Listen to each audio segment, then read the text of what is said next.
Hello बच्चों, I am Rashmi your maths teacher. तो exercise 11.2 का इंट्रोडक्शन पार्ट 2 देख रहे हैं। तो पार्ट 1 में हमने यहाँ पे क्या देखा था कि हम लाइंस की इक्वेशन बना रहे थे। जब हमें यहाँ पे दो कंडीशन दी हुई हो, equation of line through a given point and parallel to a given vector. आपको एक पॉइंट ही दिया हो, एक वेक्टर दिया हो, तो आप इक्वेशन की लाइन बनाओ। और आपको दूसरा इक्वेशन हमने बनाई थी कि दो पॉइंट अगर दिए हो तो आप उसकी इक्वेशन बनाओ। तो ये हमने इंट्रोडक्शन पार्ट 1 में पढ़ लिया था। अब हम यहाँ पे देख रहे हैं लाइन की इक्वेशन तो हम बना चुके हैं। अब आपको यहाँ पे कहा है कि आप दो लाइंस के बीच में एंगल निकाल करके बताओ कि दो लाइन पास हो रही है इस तरह से। देखो, दो लाइन के बीच में एंगल कब बनेगा? जब वो एक दूसरे को क्या करेगी, इस तरह से इंटरसेक्ट करेगी। तो इस तरह से लाइन आपकी इंटरसेक्ट करी तो उनके बीच का एंगल थीटा आप यहाँ पे निकाल करके दिखाओ। ये हमारा क्वेश्चन है।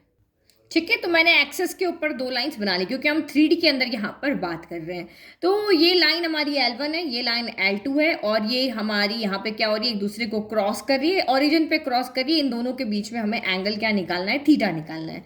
तो एंगल निकालने के लिए हमें क्या, देखो, दो वैक्टर के बीच का एंगल हमें निकालना आता है। दो वैक्टर है, ये वैक्टर मान लिया A है, ये वैक्टर मान लिया हमने B है। तो दो वैक्टर के बीच का एंगल क्या होता है? तो दो वेक्टर के बीच का एंगल हमारा होता है कॉस थीटा। हमने देखा था ना, कॉस थीटा क्या होता है, A1 vector dot B1 vector, और नीचे क्या आ जाएगा, magnitude of A1 magnitude of B1। यही हमने पता था, ये आपको पता है ना। तो हम यहाँ पे इसी का यूज करते हुए और यहाँ पे निकालेंगे हम थीटा। तो कैसे?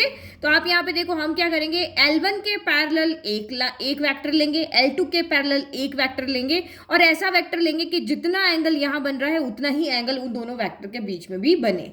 ओके, तो मैंने यहाँ पे दो लाइन ड्रॉ कर लिया। एक वेक्टर हमारा A1 ले लिया, एक वेक्टर मैंने A2 ले लिया, और बिल्कुल इस तरह से इसके पैरेलल अगर आप बनाओगे तो जितना एंगल यहाँ बन रहा है उतना ही यहाँ बनेगा।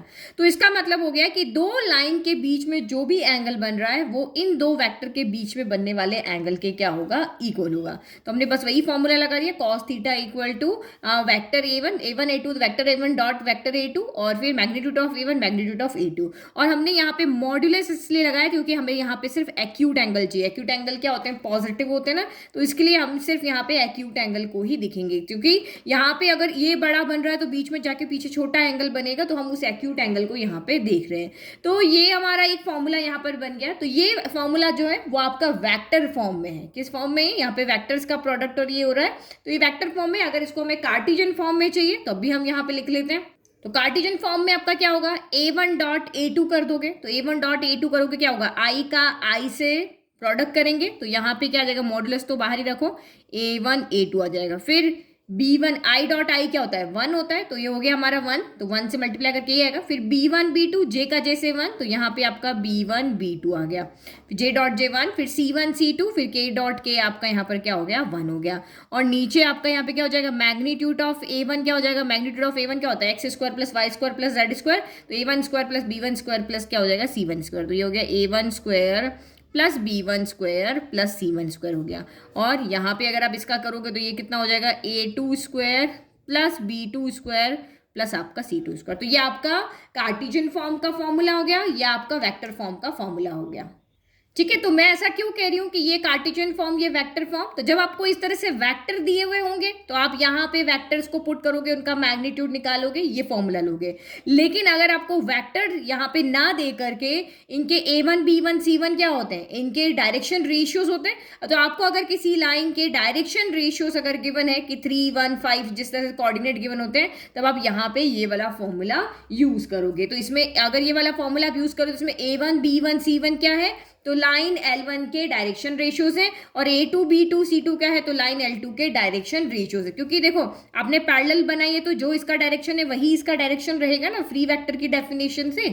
नाउ थर्ड कंडीशन, कि अगर आपको वेक्टर्स भी ना गिवन हो, डायरेक्शन रेशियोज भी ना गिवन हो, और आपको सीधा का सीधा डायरेक्शन कोसाइंस दे दें और कहे कि अब आप एंगल निकाल करके बताओ। एंगल निकालने की आपके पास तीन कंडीशन है, वेक्टर्स दिए तो ये फॉर्मूला है, अगर आपको डायरेक्शन रेशियोज दिए तो ये फॉर्मूला है, अगर वेक्टर्स भी ना दे और रेशियोज भी ना दे और आपको डायरेक्शन कोसाइंस दे, डायरेक्शन कोसाइंस यानी L1 M1 N1 और L2 M2 N2 अगर आपको गिवन है, तो अब ये फॉर्मूला कैसे चेंज हो जाएगा। तो आप यहाँ पे देखो, आपका फॉर्मूला क्या था L M N का, कि कि एल क्या होता है, A upon in root of A square plus B square plus C square, M आपका बी अपॉन थीटा और एन इक्वल टू क्या सी अपॉन।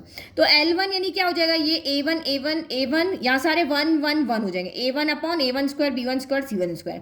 L2 होगा तो ये क्या होगा 2 अपॉन, और ये नीचे 2 to A2 square B2 square C2 हो जाएगा। तो आप यहाँ पे देखो इस फॉर्मूले से ही आपको बन रहे हैं, तो इसी फॉर्मूले को आपको एक्सपांड करना है। कैसे, देखो पहले ये जो डिनोमिनेटर है ना सबके साथ अलग अलग अलग अगर आप लिख दोगे, A1 अपॉन A2 के नीचे डिनोमिनेटर अलग, फिर आप यहाँ पे B1 अपॉन B2 के नीचे डिनोमिनेटर अलग, फिर आप यहाँ C1 अपॉन C2 के नीचे डिनोमिनेटर अलग। तो आप देखो ये वाला जो फॉर्मूला है ना, ये A1 आप यहाँ पे लोगे और ये A1 square plus B1 square plus C1 square क्या हो जाएगा, ये L1 हो जाएगा। और ये जो A2 है इसके साथ वाला, ये A1 के साथ वाला ये लोगे, ये L1 हो गया।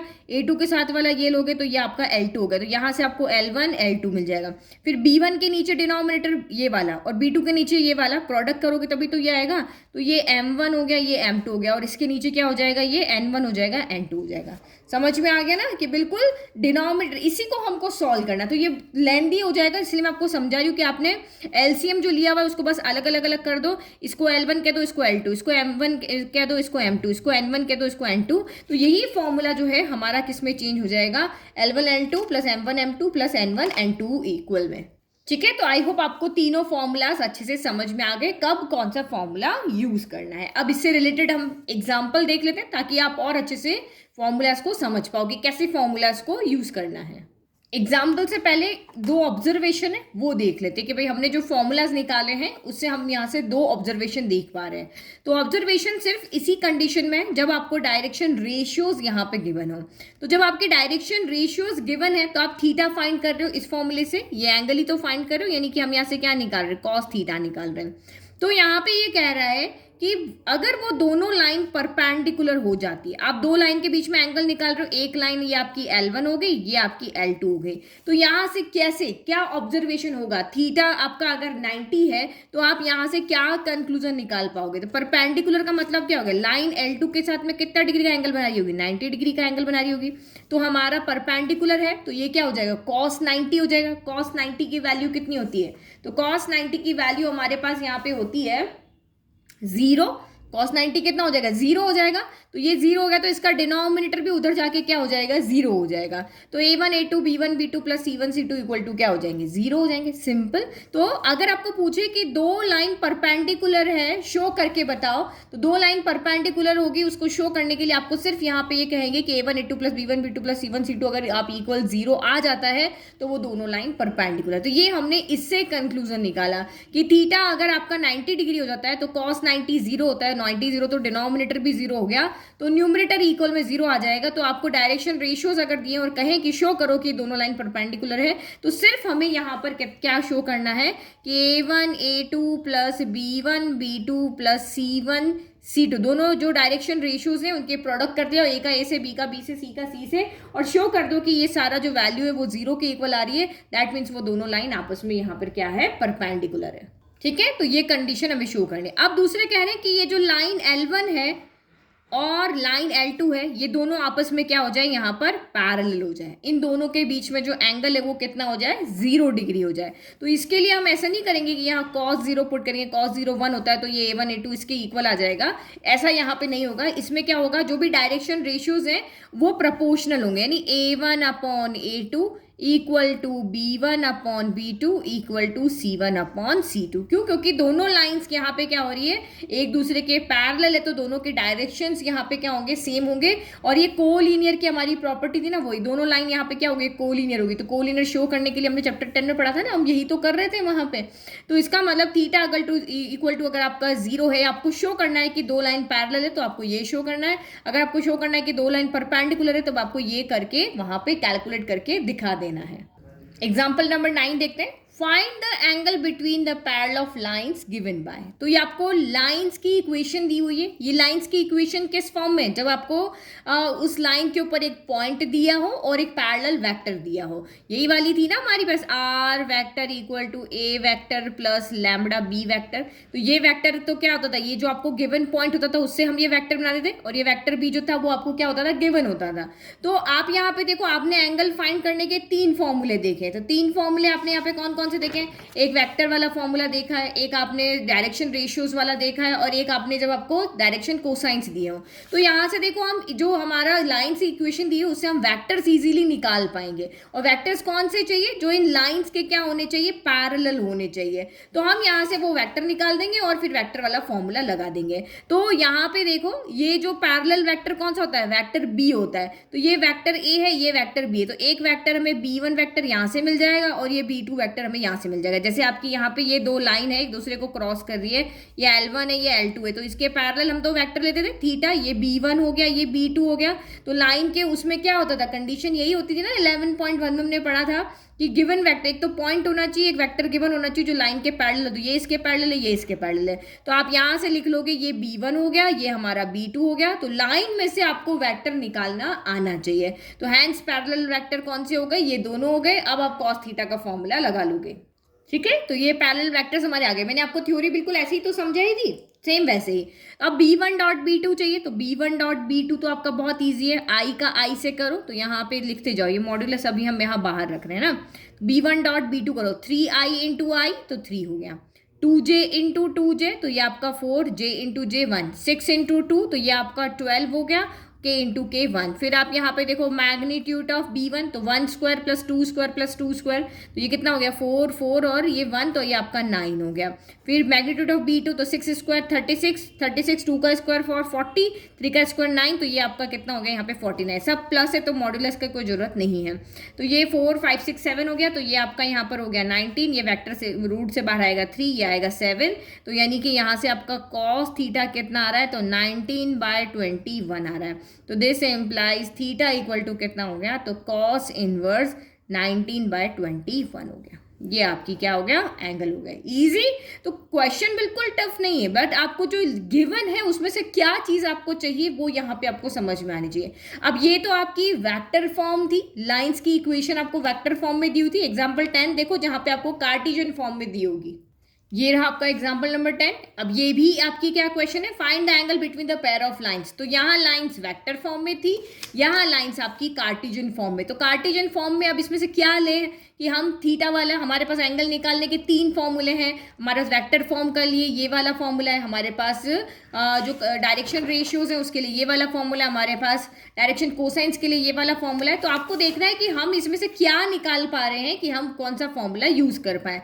तो अगर आप ये फॉर्मूला भूल गए हो तो ये इस तरह से था, x माइनस x1 अपॉन ए, इसी तरीके से था ना।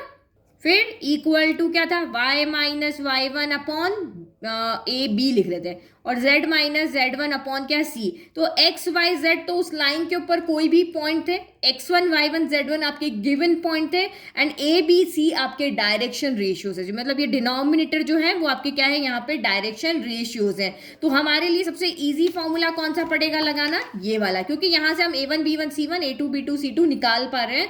तो ये वाला फॉर्मूला जो है हमारा डायरेक्शन रेशियो जब गिवन हो तो ये वाला फॉर्मूला लगा करके और हम यहाँ पे एंगल निकाल लेंगे। तो ये आपके क्या हो गया? ये आपका a1 हो गया, ये आपका b1 हो गया, ये c1 हो गया, ये आपका a2 हो गया, ये b2 हो गया, ये c2 हो गया। तो बहुत इजी चीज हो जाती है अगर आप फॉर्मूलेज के टर्म को अच्छे से समझ पाओ। ओके, तो हमने डायरेक्शन रेशियोज लिख लिए और अब ये फॉर्मूला हमने लगा लिया डायरेक्शन रेशियो वाला। अब a1 a2 करो, 3 1 जा 3 हो गया, b1 b2 तो 5 1 जा 5 हो गया। मैंने यहाँ लिख लिया ना a1 b1 c1, तो इसलिए मैंने वापस नहीं लिखा। और ये c1 c2 तो 4 2 जा 8 हो गया।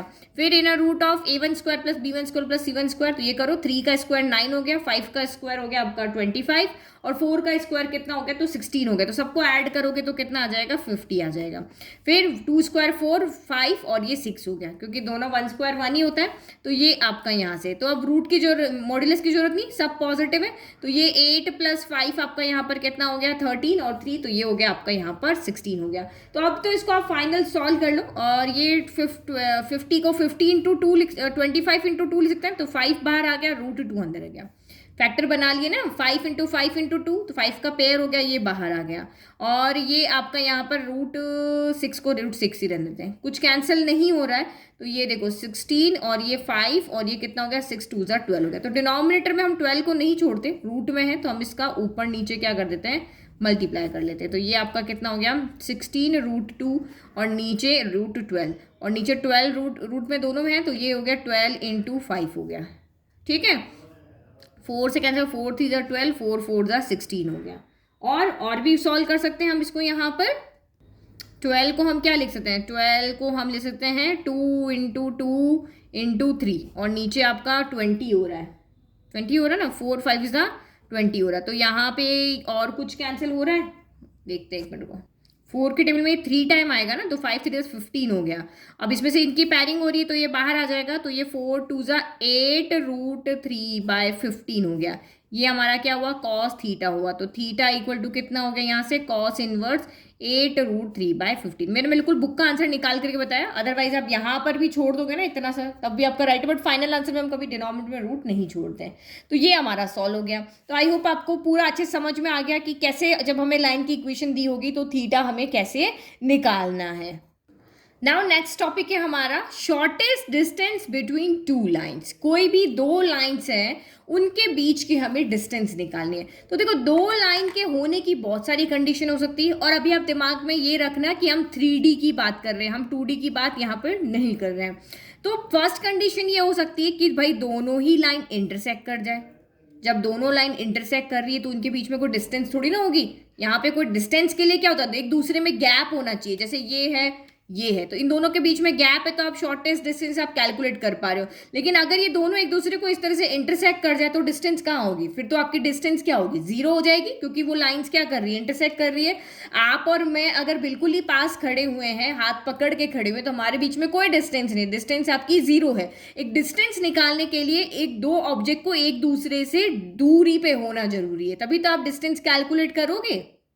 ठीक है, तो हमने लिख दिया कि इफ, क्योंकि मैं सब चीज इसलिए लिखवा रही हूँ क्योंकि 1 मार्कर क्वेश्चन आपके आएंगे, तो इसमें आएगा कि अगर स्पेस के अंदर दो लाइन एक दूसरे को इंटरसेक्ट कर रही है तो शॉर्टेस्ट डिस्टेंस क्या होगी, तो शॉर्टेस्ट डिस्टेंस उनके बीच की 0 होगी। अब दूसरी कंडीशन यहाँ पर है कि दोनों लाइन क्या हो जाए, एक दूसरे के पैरेलल हो जाए। ये लाइन L1 है, ये लाइन L2 है, यहाँ पे भी ये लाइन L1 थी, ये L2, तो यहाँ पे तो शॉर्टेस्ट डिस्टेंस क्या हो गया था, 0 हो गया था।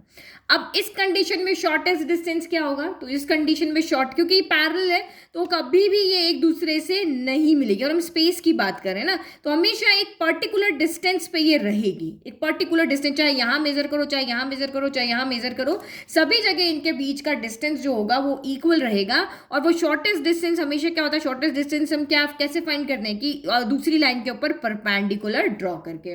तो यहाँ पे जो शॉर्टेस्ट डिस्टेंस होगा वो क्या होगी, एक परपेंडिकुलर डिस्टेंस होगी। और हम इसको फाइंड भी करेंगे कि दो लाइन अगर परपेंडिकुलर है तो उनके बीच की शॉर्टेस्ट डिस्टेंस क्या है, तो हम कैलकुलेट करके ही बताएंगे। अभी मैं सिर्फ आपको कंडीशन बता रही हूँ।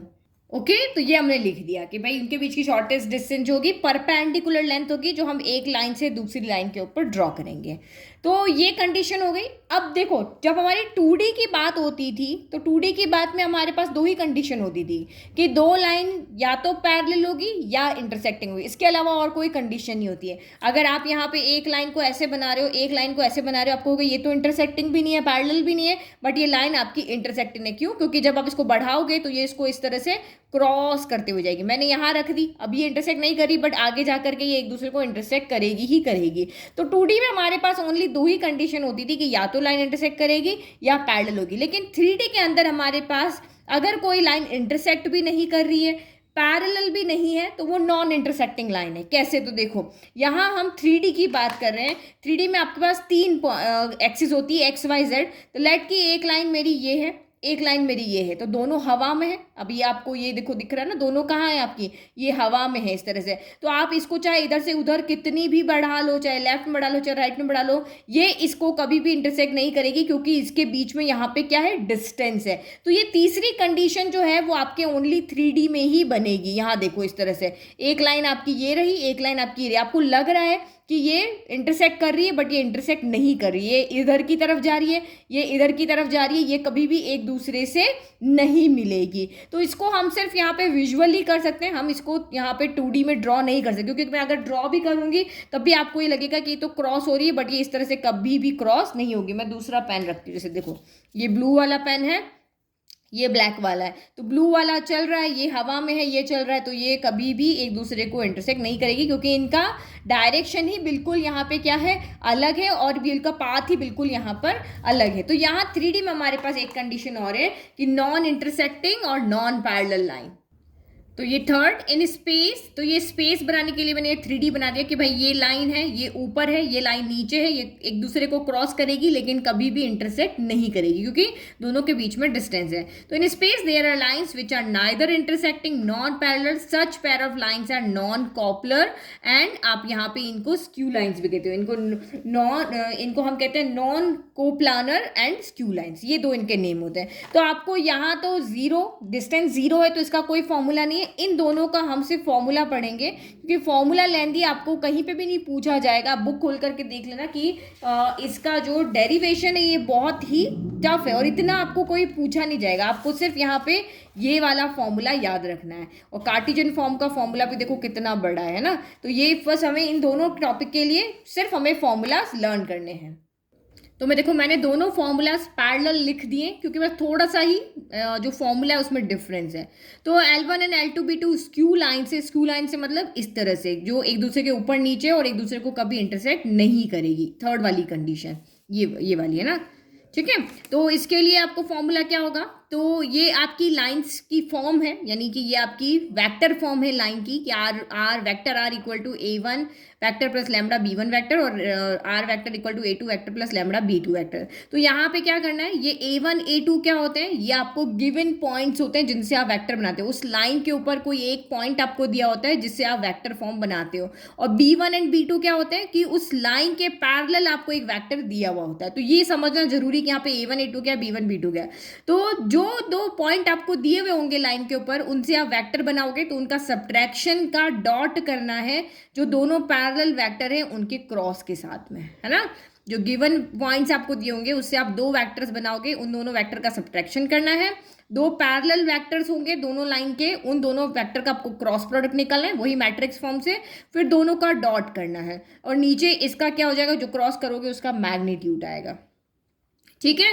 तो ये हमारी शॉर्टेस्ट डिस्टेंस हो गई। शॉर्टेस्ट डिस्टेंस हमेशा क्या होती है, पॉजिटिव होती है, इसलिए यहाँ पे मॉड्यूलस लगाया। अब यहाँ की बात करो, जब आपकी दोनों लाइंस क्या हो जाए, आपकी पैरेलल हो जाए, तो जब दोनों लाइंस आपकी पैरेलल है तो जो वेक्टर बी है, जो गिवन वेक्टर होगा वो एक ही होगा। दोनों गिवन वेक्टर क्या होगा कि ये लाइन अलग है, ये अलग जाए तो इसका वेक्टर अलग होगा, ये लाइन अलग है तो इसका पैरेलल वेक्टर यहाँ पे अलग होगा, इसका पैरेलल वेक्टर अलग होगा। लेकिन जब ये दोनों ही L1 L2 ही दोनों आपस में पैरेलल हो रही है तो जो पैरेलल वेक्टर इनके होगा वो एक ही होगा। तो यहाँ B1 B2 नहीं आएगा, यहाँ से वेक्टर क्या आएगा, B आ जाएगा। तो यहाँ पे B1 क्रॉस B2 ना होकर के यहाँ पे क्या हो जाएगा, वेक्टर B, और यहाँ पे क्रॉस प्रोडक्ट होगा A2 माइनस A1 के साथ में, इसमें डॉट प्रोडक्ट होगा, इसमें क्रॉस प्रोडक्ट होगा और नीचे वेक्टर B का मैग्नीट्यूड होगा। अब यहाँ पे देखो, मैंने आपको जस्ट अभी बताया था कि ये अगर आपको ये लाइंस जो है वो कार्टेशियन फॉर्म में अगर दी हुई है तो ये वाला फॉर्मूला जो है वो लगाना होता है, लेकिन हम इस फॉर्मूले को याद नहीं करेंगे, हम सिर्फ यही वाला फॉर्मूला याद करेंगे। क्यों, क्योंकि अगर मुझे यहाँ पे किसी लाइन के अगर ये वाली फॉर्म मुझे दी हुई है तो x1 y1 z1 क्या होते हैं, उस लाइन के कोई पॉइंट्स होते हैं, उस लाइन के ऊपर कोई पॉइंट्स होते हैं, तो इससे हम यहाँ पे वेक्टर a1 लिख सकते हैं। लिख सकते हो आप उन तीन पॉइंट से, आप कैसे कर सकते हो, a1 i, ये x1 i1 y1 j ना, x1 i cap y1 j cap z1 k cap, ये वेक्टर बन गया। और जो ये आपके b1 b2 है ये आपके यहाँ पर क्या हो जाएंगे, ये गिवन वेक्टर है ना, जो आपका वेक्टर यहाँ पे गिवन होता है B1 B2, तो वो आप कहाँ से लिखोगे, तो ये आपके डायरेक्शन कोसाइंस जो दिए हुए हैं उससे आप B1 लिख लोगे, इससे आप यहाँ पे B2 लिख लोगे, इससे आप वेक्टर A1 लिख दोगे, x1 y1 z1 से, x2 y2 z2 से vector A2, A1 B1 C1 से आप यहाँ पे वेक्टर B1 और A2 B2 C2 से वेक्टर B2 लिख लोगे। और फिर हम ये एक ही फॉर्मूला याद करके सबका काम इसी से चला लेंगे, चाहे आपको वेक्टर दिया हो तब भी यही फॉर्मूला लगाएंगे, चाहे आपको डायरेक्शन रेशियो दिए हो तब भी हम यही फॉर्मूला लगाएंगे। डायरेक्शन कोसाइंस का इसमें कोई रोल नहीं है, तो सेम यहाँ पर भी हम ऐसा ही करेंगे। इसमें तो चलो आपको एक ही फॉर्मूला यहाँ पर दिया हुआ है, हमें कार्टेशियन का कोई अलग फॉर्मूला यहाँ पे नहीं दिया हुआ है। तो आई होप आपको समझ में आ गया, बस इसके लिए आपको सिर्फ ये दो फॉर्मूलाज लर्न करना है। अब एक एग्जाम्पल देख लेते हैं ताकि अच्छे से समझ में आए कैसे क्वेश्चन करेंगे। चलो एग्जाम्पल नंबर 11 देखो, find the shortest distance between the lines L1 and L2 whose vector equation. ये आपकी इक्वेशन की कौन सी फॉर्म है, लाइन की इक्वेशन वेक्टर फॉर्म में। तो लाइन की इक्वेशन कैसे होती है, r vector equal to A vector plus lambda b vector. तो यहाँ पे वेक्टर इक्वेशन से तो आप पहचानोगे कि ये वेक्टर ए है, ये आपका वेक्टर बी है, फिर ये आपका वेक्टर दूसरे वाली लाइन का ए है, ये दूसरी वाली लाइन का वेक्टर बी है। तो इसको हम लिख लेते हैं A1 वेक्टर आपको गिवन है यहाँ वेक्टर आई प्लस वेक्टर जे। फिर आपका A2 वेक्टर यहाँ पे आपको गिवन है क्या है 2i कैप प्लस जे कैप माइनस का के कैप हो गया। फिर वेक्टर B1 कर देते हैं, तो वेक्टर B1 ये वाला जो पैरेलल वाला 2i कैप माइनस का जे कैप प्लस आपका के कैप। ये लिखने के बाद अगर आपको फॉर्मूला याद है तो आप इजीली क्वेश्चन को कर पाओगे। ये हो गया 3i कैप -5j प्लस आपका 2k कैप हो गया। ठीक है, अब आपका फॉर्मूला क्या था, फॉर्मूला लिख लेते हैं हम पहले यहाँ पर। तो ये रहा हमारा फॉर्मूला। ठीक है, अब डॉट प्रोडक्ट कम्यूटेटिव होता है तो इधर उधर आप लिख सकते हो। जो डॉट प्रोडक्ट है हमने पढ़ाया था ना ऑब्जर्वेशन में, कम्यूटेटिव होता है। तो सबसे पहले हम यहाँ पे निकाल लेते हैं B1 क्रॉस B2। तो निकालो B1 क्रॉस B2 हो गया। तो क्रॉस प्रोडक्ट जब भी करते हैं तो हम इस तरह से मैट्रिक्स फॉर्म में अरेंज करके करते हैं। तो पहले I हो गया, फिर J हो गया, फिर K हो गया। B1 क्रॉस B2 है तो B1 के पहले लिखेंगे तो ये 2 हो गया, -1 हो गया, 1 2 -1 1 3 -5 और 2 हो गया। तो ये 3 हो गया, ये -5 हो गया और ये 2 हो गया। करो सॉल्व। तो ये आई कैप, तो इसको छोड़ दो, -1 इंटू 2 -2 -5 माइनस फॉर्मूले का माइनस, तो ये +5 हो गया। तो 5 में से 2 गया तो कितना बचा आपका यहाँ पर 3 बच गया। तो ये आपका यहाँ पर कितना हो जाएगा 3 हो जाएगा। ठीक है, तो 3i कैप। फिर आपका आता है माइनस का j कैप, इसको छोड़ दो, 2 2 4 और 3 1 3, 4 - 3 होता है 1, तो j का j ही रहेगा। फिर आपका यहाँ पर हो गया k, तो इसको k कैप, तो यहाँ पे इसको छोड़ दो, -10 हो गया और प्लस का 3 हो गया, -10 + 3 माइनस का 7 हो गया।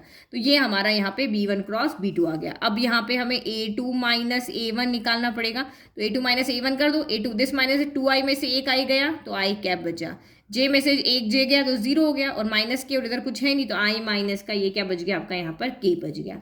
ठीक है, बस अभी हमें कुछ निकालना नहीं। अच्छा, इसका मैग्नीट्यूड और निकालना है। तो now magnitude of B1 cross B2, तो मैग्नीट्यूड क्या हो जाएगा 3 स्क्वायर 9 -1 का स्क्वायर 1 और -7 का स्क्वायर, तो ये आपका यहाँ पर कितना हो गया 49 हो गया। तो ये √ऑफ कितना हो गया 59 हो गया। रखो फॉर्मूले के अंदर वैल्यू, तो फॉर्मूले के अंदर वैल्यू रखो shortest distance equal to B1 cross B2 क्या है ये रहा, तो 3i cap minus j cap -7 k cap हो गया। फिर डॉट A2 - A1 तो i माइनस का k हो गया। फिर नीचे क्या है आपका, तो ये √59 हो गया। तो ऊपर और सॉल्व हो जाएगा, i का i डॉट प्रोडक्ट में आता है 3i इंटू आई, तो ये आपका 3 हो गया। फिर j तो है नहीं, माइनस का 7k इंटू के, तो माइनस माइनस प्लस, तो ये आपका यहाँ पर 7 हो गया। j वाला पोर्शन क्या हो जाएगा 0 हो जाएगा।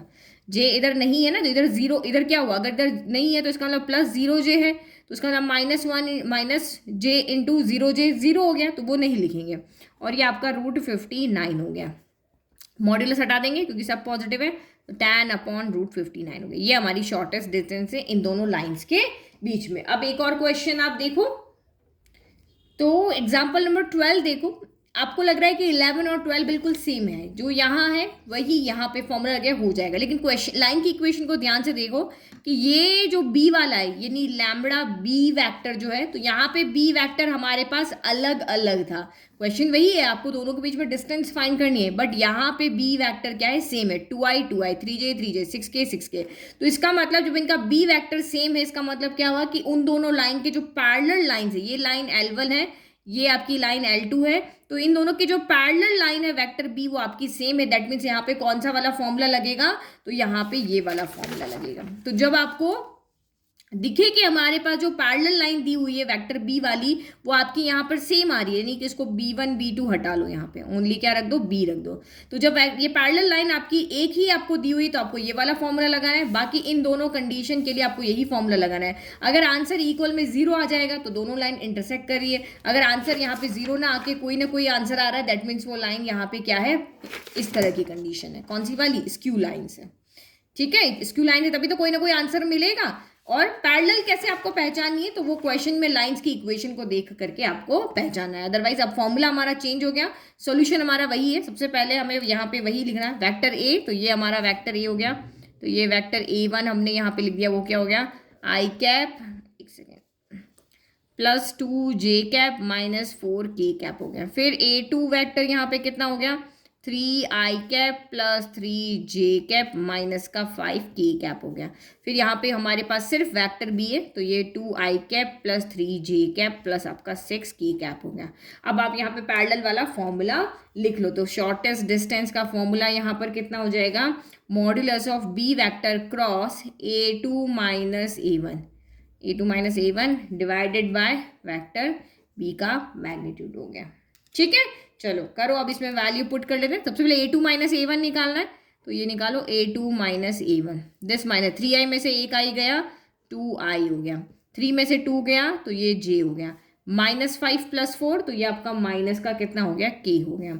ठीक है, अब हमें यहाँ से b क्रॉस निकालना है, वैक्टर b का क्रॉस करना है a2 माइनस a1 वैक्टर के साथ में। तो ये तो एक ही वैक्टर है, जैसे वैक्टर b ये एक है वैसे ये भी एक ही है, तो फिर आपको क्या करना है, क्रॉस करना, तो अरेंज कर लो, i हो गया, j हो गया, फिर आपका k हो गया।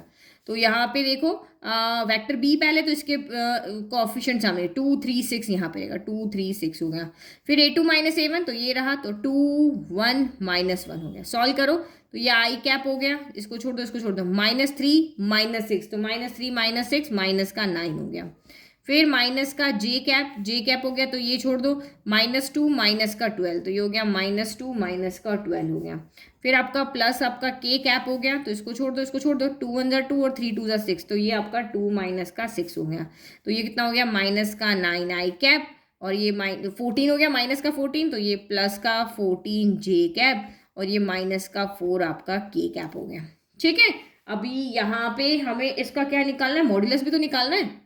ठीक है, तो यहाँ इसका मैग्नीट्यूड भी निकाल लेते हैं, vector b cross a2 minus a1, shortest distance है तो हमेशा नंबर में आएगी, वेक्टर की फॉर्म में नहीं आएगी, है ना। तो ये आपका -9 का स्क्वायर 81, 14 का स्क्वायर तो 196 हो गया, और 4 का स्क्वायर हो गया 16, तो ये आपका यहाँ पर कितना हो गया, 293 हो गया। अब मैग्नीट्यूड ऑफ बी भी निकाल लें, क्योंकि यहाँ पर भी है, तो मैग्नीट्यूड ऑफ बी यहाँ पर कितना हो गया, तो यहाँ पे इसको b का कर लो, b का है हमारा ये रहा, तो ये रहा 2 का स्क्वायर 4, 3 का स्क्वायर 9, 6 का स्क्वायर 36, तो ये हो गया 4 + 9 + 36, तो ये आपका कितना हो गया, √49, क्योंकि हमारा 7 के इक्वल आ गया। तो बस अब इस फॉर्मूले के अकॉर्डिंग अगर हम वैल्यू रखें, तो शॉर्टेस्ट डिस्टेंस, तो ये रहा न्यूमरेटर मैग्नीट्यूड ऑफ दिस, तो 293 हो गया, और मैग्नीट्यूड ऑफ वेक्टर बी, तो ये आपका यहाँ पर कितना हो गया, 7 हो गया।